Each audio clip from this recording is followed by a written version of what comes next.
एकचोटि राजाले जितेको देख्न पाए हुन्थ्यो। यो राजाको देश हो हाम्रो। यो कसैको कुनै केपी कुनै उसको देश होइन। राजा आइदिए चाहिँ एउटा मिए हुन्थ्यो, यस्तो छाडा हुँदैन थियो कि संसार। बालेनले पनि एउटा कुरो नि, बालेन रविले पनि त्यो राजा ल्याउनेपट्टि सबै मिलेर धर्मलाई अगाडि सारेर आएका थिए भने त झन् सुनमाथि सुगन्ध हुँदैन थियो होला। हो नि, हो, हामीले भनेको त्यही त हो नि। अनि देशमा शान्ति ल्याउन छैन, मन्त्री हुन पाए म 10वटा सन्तानलाई उ गर्ने लुड्याउँछु भन्ने त्यही धारणा भयो। त्यही भएर यसलाई पैसा पनि डढे।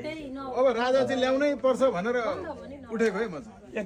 एकदम सक्तो गरौँ। विष्णुको अङ्ग भन्थे पहिला हाम्रो बाबुबाजेले। विष्णुको अङ्ग नभए पनि राजा आइदिए चाहिँ एउटा मिए हुन्थ्यो, यस्तो छाडा हुँदैन थियो कि संसार। राजा भएको भए शेरबहादुर देवबाजुले पनि आफ्नै कार्यकर्ताबाट कुटाइ खानुहुन्न थियो। पर्ने थिएन।